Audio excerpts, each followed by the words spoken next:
अच्छा, आपने सर चर्चा सिंधिया की भी की थी। जी। अब जो लिस्ट सामने आई है जी। प्रचारकों की, उसमें सिंधिया का भी नाम है, जी। शिवराज सिंह चौहान का भी नाम है, जी। इसमें नाम नरोत्तम मिश्रा का भी है। हुँ। लेकिन अगर हम सिंधिया को लेकर चर्चा जी। करें, तो जब विजयपुर पर उपचुनाव हुआ था, उस हुँ। दौरान सिंधिया ने दूरी बना ली थी, जबकि उनका नाम लिस्ट में था जी। और पार्टी ने कहा था कि वो आगे आएँगे और प्रचार-प्रसार करेंगे।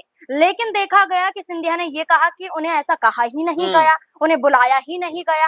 अब सिंधिया को आगे करने की वजह क्या हो सकती है? देखिए, सीधा-सीधा बात है कि नरोत्तम मिश्रा को अगर टिकट नहीं दिया हुँ, गया है और जिस तरह का हुड़दंग और जिस हुँ, तरह का हमने नरोत्तम मिश्रा के समर्थकों का व्यवहार देखा, हुँ, उससे पता चलता है कि दतिया सीट के ऊपर उनकी जो तूती है, वो हुँ, बोलती है और जिसको वो चाहें, हुँ, उसको चुनाव जिता सकते हैं। इसीलिए यहाँ पर बीच का रास्ता निकालने के लिए हो सकता है सिंधिया को बुलाया गया हो कि भई आप आइए, और हुँ, क्योंकि उनको बीजेपी ने मुख्य चुनाव प्रभारी बनाया है अपनी हुँ, पार्टी की तरफ से, तो ज़ाहिर बात है कि हुँ, आशुतोष तिवारी के लिए वो कोई बड़ा कह सकते हैं कि रास्ता बनाते हुए दिखाई पड़ेंगे, हुँ, या उनके लिए कोई बेहतर रणनीति बनाते हुए नजर आएंगे और नरोत्तम मिश्रा हुँ, के साथ भी तालमेल बैठाना चाहेंगे, क्योंकि नरोत्तम मिश्रा ने भी अब ये बात कह दी है कि देखिए, मैं बीजेपी में एक तरीके से पैदा हुआ हूं और हुँ, बीजेपी में ही मरते दम तक रहूंगा।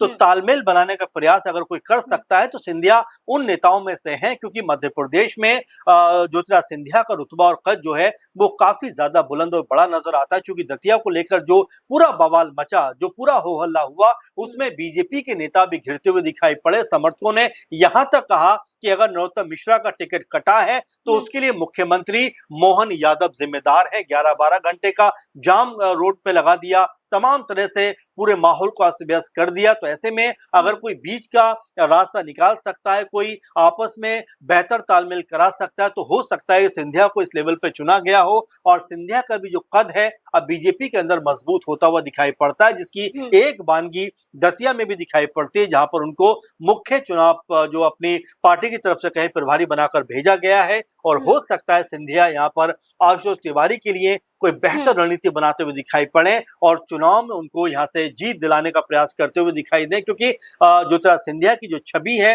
वो एक बेहतर वक्ता की भी है, बेहतर नेता की भी है। हमेशा विकास कार्यों की बात करते हैं, जात धर्म की बात उतनी नहीं करते, तो एक साफ छवि के नेता माने जाते हैं। और हुँ। इसका लाभ हो सकता है कि यहाँ पर जो आशुतोष तिवारी हैं उनको मिलता हुआ